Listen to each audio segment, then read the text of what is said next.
Hello বন্ধুরা, তোমরা সবাই কেমন আছো? আশা করি সবাই ভালো আছো। আমার চ্যানেলে তোমাদেরকে আবার অনেক অনেক স্বাগত। আজকে চলে এসেছি একটা নতুন ব্লগ নিয়ে। এক্ষুনি আর কি মায়ের বাড়ি থেকে এলাম। মায়ের বাড়িতে ছিলাম এক সপ্তাহ। তো একটু আগে এসেছি মায়ের বাড়ি থেকে, এসে স্নান টান তাড়াতাড়ি করে নিয়েছি। ছেলেকেও আজকের একটু ঠান্ডা ঠান্ডা আছে, বাইরে বৃষ্টি পড়ছে, ওই জন্য ওকে একটু গরম জল করে গা হাত পা মুছিয়ে দিয়েছি। তো এবার রান্নাটা সেরে নেবো, যেহেতু রোজা চলছে। আমি তো রোজা করছি না, মা অল্প কিছু খাবার পাঠিয়ে দিয়েছে, এবেলা আমার হয়ে যাবে। তো রাতে যেহেতু আমার হাজবেন্ড রোজা করছে, আমাকেও খেতে হবে, ওই জন্য এবেলা রান্না বান্না করব। তো সেটাই তোমাদের সাথে শেয়ার করব, আজকে কি রান্না করতে চলেছি। ব্লগটা শেষ অবধি দেখো।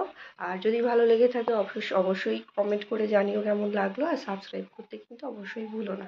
তো চলো চটপট তোমাদের সাথে শেয়ার করি কেমন লাগলো রেসিপিটা, জানিও পরে কমেন্ট করে। পটলগুলো আগে এরকমভাবে ছিলে নিতে হবে।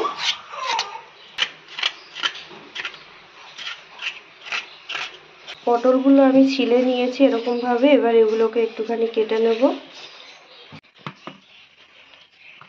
এরকম দু টুকরো করে কেটে নিতে হবে, যেগুলো বড় পিস সেগুলো এরকম 3 টুকরো করে কেটে নেব।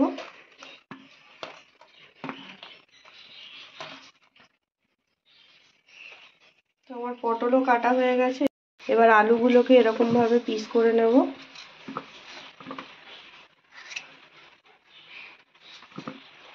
যেহেতু আজকেরে করব, যেটা বলা হয়নি, আজকেরে করব পটল চিংড়ি, তাই পটলের আলুগুলো এরকমভাবে কেটে নেব। এগুলো হচ্ছে আমার গাছের টমেটো, গাছ থেকে তুলে আনলাম আর কি। রান্না করতে গিয়ে দেখলাম টমেটো নেই, তো সেটা নিয়ে দুশ্চিন্তার কিছু নেই, সোজা ছাদে চলে গেলাম আর এই কটা টমেটো নিয়ে এলাম আর কি। আপাতত রান্নার জন্য কাজে লেগে যাবে। তারপরে আমি পেঁয়াজটা কেটে নিচ্ছি। আমরা দুজনে রান্না করছি, তো আমাদের দুজনের জন্য পরিমাণটা ঠিক এরকম।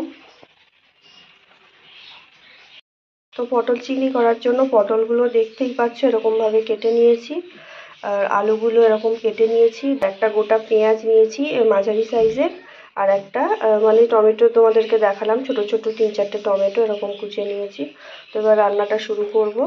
আর যেহেতু চিংড়ি মাছ দিয়ে করব, ওই জন্য চিংড়ি মাছও ধুয়ে রেখে দিয়েছি। চিংড়িগুলো এবার একটুখানি হলুদ আর সামান্য পরিমাণে একটুখানি লবণ দিয়ে চিংড়িটাকে মাখিয়ে রাখবো।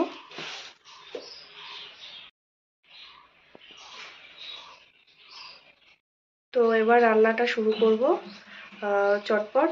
তাহলে দেখতে থাকো পুরো ব্লগটা শেষ অবধি। আজকে রান্না করছি হচ্ছে পটল চিংড়ি, বলেই দিয়েছি। তো এবার রান্নাটা শুরু করব, ব্লগটা শেষ অবধি তোমরা দেখো।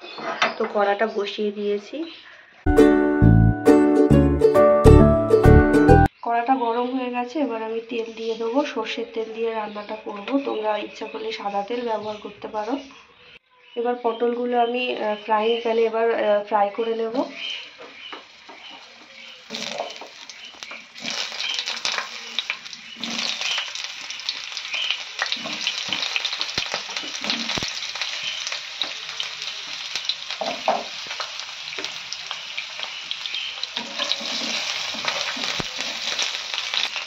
এর মধ্যে অল্প পরিমাণে, সামান্য পরিমাণে আর কি একটু হলুদের গুঁড়ো দিয়ে দিলাম। দিয়ে এটাকে এবার আস্তে আস্তে একটু নাড়াচাড়া করে আমি ফ্রাই করে নেব।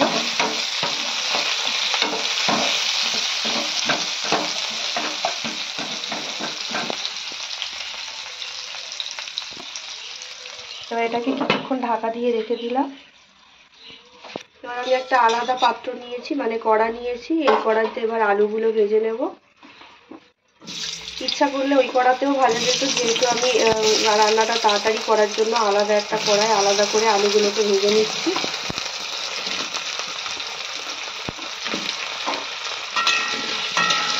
এবার এর মধ্যে সামান্য পরিমাণে একটুখানি হলুদের গুঁড়ো দেব।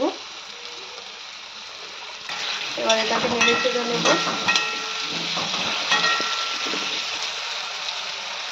এদিকে আমি এইটা বসিয়ে দিয়েছি, দুদিকে দুটো হচ্ছে, তাড়াতাড়ি হয়ে যাবে রান্নাটা, তাই জন্য দুটো জায়গায় করা।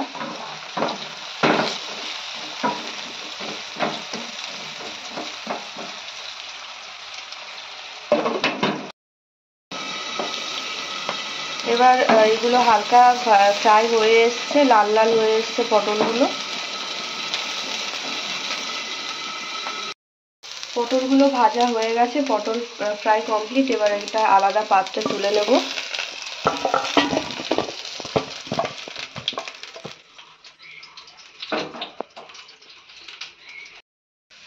আলুটাও ভাজা হয়ে গেছে, এবার আলুগুলো এই পাত্রে আমি নিয়ে নেব একসাথে।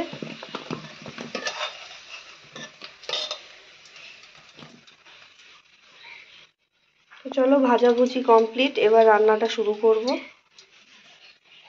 সেই তেলেই এবার পেঁয়াজ কুচি দিয়ে দিলাম,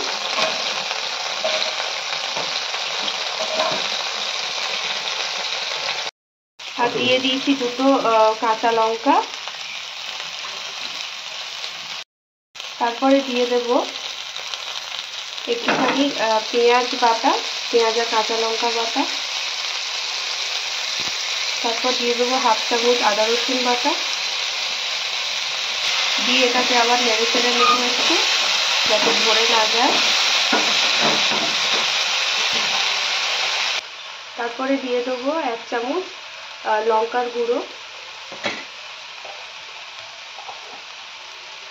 তারপর দিয়ে দেবো 1 চামচ হলুদের গুঁড়ো, তারপর দিয়ে দেবো স্বাদ মতো আর কি 1 চামচ লবণ, কম পড়লে তোমরা পরেও দিতে পারো। দিয়ে এটাকে মশলাটাকে এবার নেড়ে চেড়ে নেবো ভালো করে। তারপর সামান্য পরিমাণে একটুখানি জল দিয়ে দেবো মশলায়, যাতে তলা ধরে না যায় আর কি। দিয়ে এবার একটুখানি নেড়ে চেড়ে নেবো।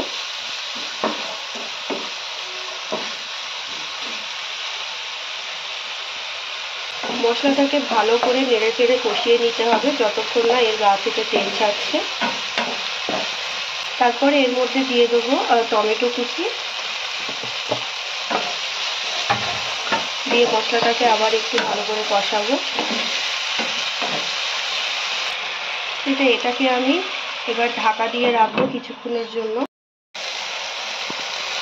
তো মশলাটা কষা প্রায় কমপ্লিট, কষা হয়ে গেছে, তেল ছাড়তে শুরু করেছে। তো এবার এর মধ্যে আমি একটুখানি দিয়ে দেবো 1 চামচ টক দই। টক দই দিলে যে কোনো খাবারের টেস্টটা আরও ভালো হয়, খেতে আরও ভালো লাগে। যারা টক দই খান না, নাও দিতে পারে, অসুবিধা নেই। দিয়ে এবার এটাকে একটু হালকা নেড়ে চেড়ে নেব।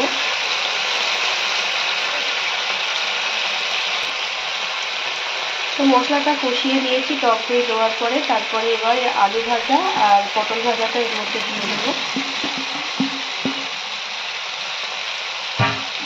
দিয়ে এটাকে ফের নেড়ে চেড়ে নেবো ভালোভাবে, মশলাটা যাতে ভালোভাবে মিশে যায়।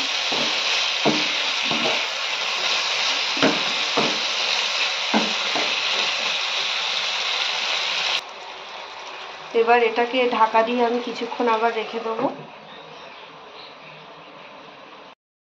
ধনেপাতা একটুখানি কুচি করে রেখে দিলাম, রান্নাটা হয়ে গেলে শেষের দিকে ধনেপাতা দেবো একটু। তো এবারে আমি দেখবো সিদ্ধ হয়েছে কিনা।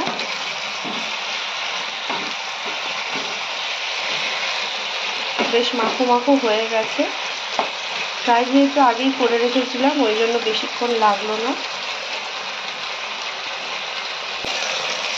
এবারে এর মধ্যে চিংড়িটা দিতে বাকি আছে, চিংড়িটা দিয়ে দেবো। বেশি ঝোল রাখিনি আর কি, আমরা একটু কষা কষা করেই করেছি, মাখো মাখোভাবে, যাতে জলটা কম থাকে। এবার চিংড়িটা দিয়ে দেবো।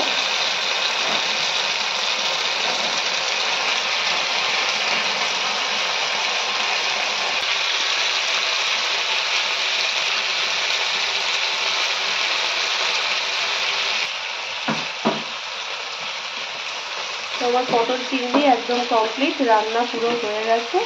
নামাবো। তো নামানোর আগে এর মধ্যে অ্যাড করবো একটুখানি গরম মশলা,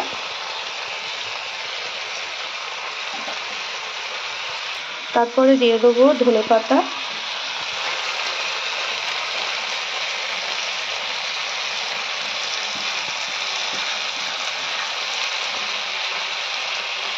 দেখতে অপূর্ব লাগবে, দেখেই মনে হচ্ছে রান্নাটা খুবই ভালো হচ্ছে।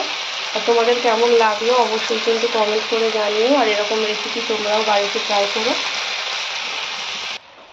তো আমার পটল চিংড়ি একদম কমপ্লিট হয়ে গেছে, এবার নামাবো। দেখা হচ্ছে আবার পরের ব্লগে, পরের রেসিপিতে। সবাই ভালো থেকো, সবাইকে ভালো রেখো।